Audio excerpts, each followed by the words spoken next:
Ya, kembali di Breaking News Kompas TV. Sebelum kita lanjutkan perbincangan, kita menuju ke jurnalis Kompas TV Tifal Solesa terlebih dahulu di dalam ruang rapat paripurna DPR RI Senayan Jakarta. Tifal, karena peserta rapat tidak memenuhi quorum, maka rapat paripurna hari ini ditunda dan tidak bisa dilaksanakan. Begitu kata pimpinan DPR Sufmi Dasko Ahmad. Tapi apakah sudah ada informasi kapan Bamus akan dilakukan dan rapat pimpinan juga akan dilakukan untuk memutuskan kembali kapan rapat paripurna ini akan dijadwalkan ulang begitu, Tifal? Masih harus ada konfirmasi lebih lanjut dari pimpinan DPR RI, terutama dari Badan Musyawarah atau Bamus DPR, bagaimana tindak lanjut atas rapat paripurna yang ditunda pagi ini gara-gara tidak mencapai quorum setengah dari total anggota DPR RI ikut serta dalam rapat paripurna hari ini.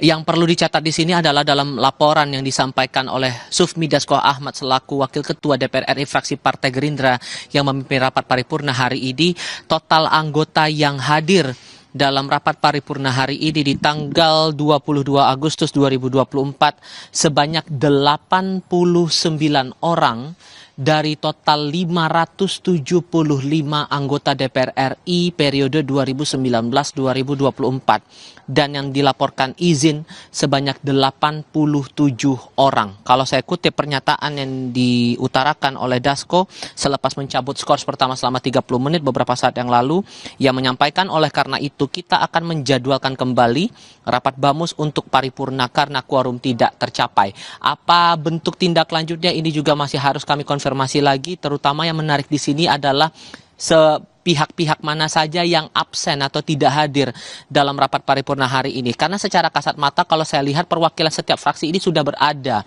di dalam ruang rapat paripurna sebelum rapat dibuka pada pukul 9.30 waktu Indonesia bagian Barat tadi. Namun kemudian dari awal di sesi pertama di 9.30 tidak sampai quorum, jumlah anggota tidak sampai 100 orang bahkan, maka kemudian Dasko selaku pimpinan rapat memutuskan untuk skor selama 30 menit di sesi pertama. Setelah skor dicabut, jumlah anggota sampai detik terakhir pun tidak sampai 100 orang. Inilah yang kemudian membuat sidang tidak sampai pada proses pengambilan keputusan atas revisi Undang-Undang Pemilihan Kepala Daerah yang kemarin di tanggal 21 Agustus 2024 sudah masuk dalam pengesahan atau pengambilan keputusan tingkat pertama di Badan Legislasi DPR RI. Yang terlihat sekarang kondisinya saat ini, saya posisi berada di balkon ruang rapat paripurna Nusantara 2 Kompleks Parlemen Senayan Jakarta, sudah betul-betul kosong. Tidak ada anggota lagi yang terlihat atau anggota parlemen yang berada di dalam ruangan ini. Terakhir kali yang saya lihat keluar dari area adalah salah satunya anggota DPR RI fraksi Partai Demokrat Hinca Panjaitan.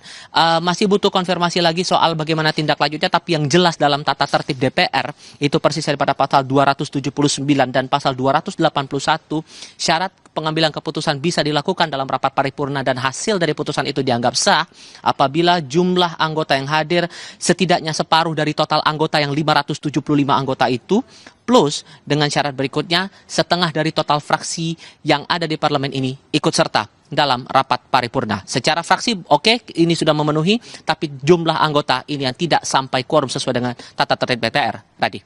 Oke, kita nantikan konfirmasi ulang dari Anda ke pimpinan DPR, tentu saja juga dengan Badan Musyawarah DPR, bagaimana tindak lanjut dari penundaan rapat paripurna yang seharusnya dilakukan hari ini untuk memutus revisi Undang-Undang Pilkada, mengesahkan revisi Undang-Undang Pilkada. Terima kasih Tifal Solesa dari dalam gedung DPR RI Senayan Jakarta. Ini kalau kita lihat Prof. Aan, saya akan kembali berbincang dengan Prof. Aan ini.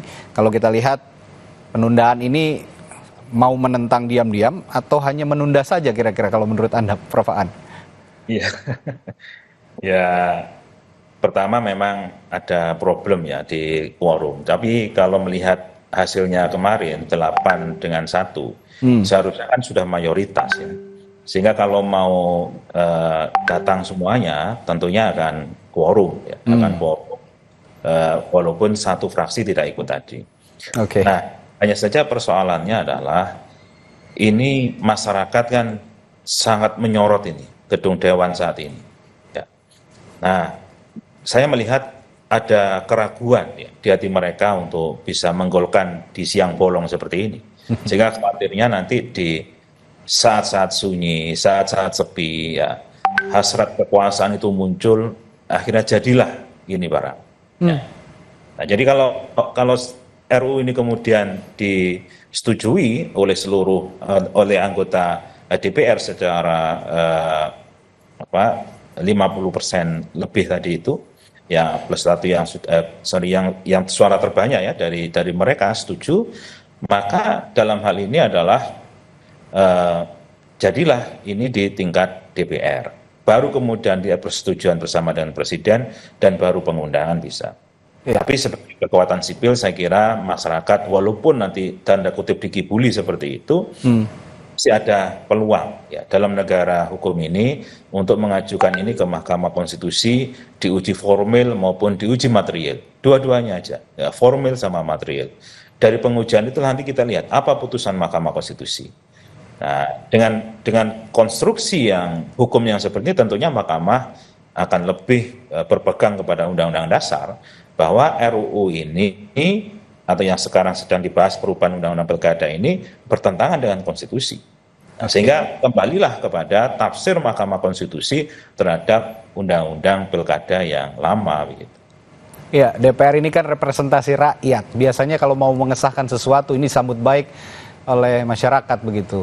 Tapi kali ini sepertinya banyak resistensi yang dilakukan publik untuk pengesahan produk undang-undang yang akan dilakukan oleh DPR, sehingga baru kali ini sepertinya paripurna tidak quorum, tapi baik untuk publik gitu, Prof. Aan, kira-kira ya. Iya, karena memang ternyata ada keterputusan antara wakil rakyat dengan rakyat. Wakil rakyat lebih condong kepada kekuasaan. Oke. Hanya kita punya sekarang namanya koalisi gemuk kan begitu kan. Nah, koalisi gemuk inilah yang kemudian menjadikan rakyat itu terpotong. Suara rakyat seolah-olah sudah lunas terbayar ketika pemilu selesai. Ya, setelah itu nggak ada hubungan lagi, mereka mau menjalin kemana, bukan kembali kepada rakyat, bertanya kepada rakyat, tapi bertanya kepada kekuasaan.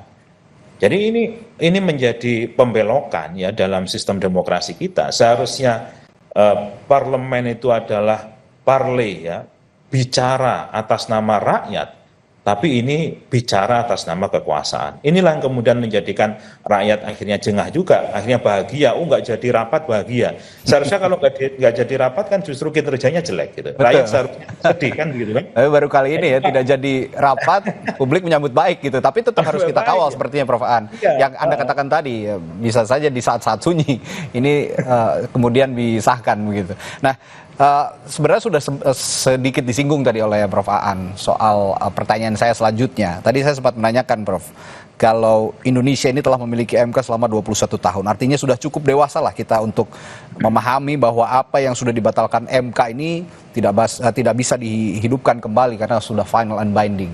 Tapi DPR memiliki siasat, memiliki upaya untuk against the Constitution, sepertinya seperti itu. Pertanyaan saya sederhana, pola pikir apa yang Anda baca dari para anggota parlemen ini dalam upayanya mengubah atau merevisi undang-undang pilkada sebenarnya? Ya, pola pikir kekuasaan. Ya. Jadi bukan pola pikir demokrasi. Demokrasi itu mengabdi kepada kepentingan rakyat, tapi ini mengabdi kepada kepentingan kekuasaan. Salah satu contoh begini, dalam perkara ini ya, yang diputus Mahkamah Konstitusi itu kan sebenarnya membuka peluang sebesar-besarnya kepada rakyat untuk ikut kontestasi dalam pemilihan kepala daerah dan wakil kepala daerah. Sehingga kalau dulu sangat dikuasai oleh hegemoni partai yang mempunyai kursi, sekarang dibuka. Partai yang tidak punya kursi pun bisa mengajukan calon. Kan begitu. Seharusnya siapa yang diuntungkan kalau calonnya banyak? Seharusnya rakyat, gitu ya. Tapi justru yang terjadi adalah ini alergi ini terhadap keterbukaan terhadap rakyat yang banyak. Kalau bisa itu lawan bumbung kosong. Kalau bisa lewat kotak kosong kan begitu kan? Tidak ada lawan kan begitu. Sehingga tidak perlu bekerja keras-keras ya untuk memenangkan. Nggak ada lawannya kan begitu. Tinggal daftar, duduk, diam, lihat hasilnya, selesai. Nah, ini kan justru ada anomali sebenarnya di sini ya. Ada keterbalikan terhadap demokrasi. Jadi sekali lagi demokrasinya bukan mendengarkan suara rakyat, tapi ada suara lain yang didengarkan. Suara apa itu? Suara kekuasaan. Sehingga apa? mempertahankan kekuasaannya. Caranya bagaimana? Caranya dengan membentuk hukum agar hukum itu mengabdi kepada kekuasaan. Itulah disebut dengan negara autokrasi. Ya. Ini memang sangat mirip dengan monarki. Hanya bedanya sedikit aja. Kalau monarki itu memang dari gen, dari garis keturunan. Kalau autokrasi, ya negara dikendalikan oleh satu orang, satu kekuasaan. Nah, gennya tidak begitu kelihatan, walaupun ya samar-samar sih sekarang gennya gitu ya. Tapi ya tidak harus seperti kerajaan yang memang keturunan dari atas ke bawah. Ya. Tapi ngomong-ngomong monarki, ada yang menyinggung Raja Jawa nih sepertinya kemarin, Prof. Aan. Tapi ya apapun yang terjadi saat ini di gedung DPR begitu, meskipun tidak bisa dilaksanakan karena tidak quorum, kita tetap kawal bersama bahwa ada ruang-ruang sunyi yang harus diwaspadai sepertinya memang jika memang ini nanti tidak jadi dilaksanakan hari ini rapat paripurna dan aksi unjuk rasa akhirnya tidak melihat apa yang diputuskan hari ini DPR itu tidak jadi, tetap saja harus kita kawal. Kami juga dari media tentu akan terus menyoroti gedung DPR sehingga tahu apa alasan sebenarnya, meskipun tadi Prof. Aan sudah menyinggung bahwa ini adalah orientasi kekuasaan.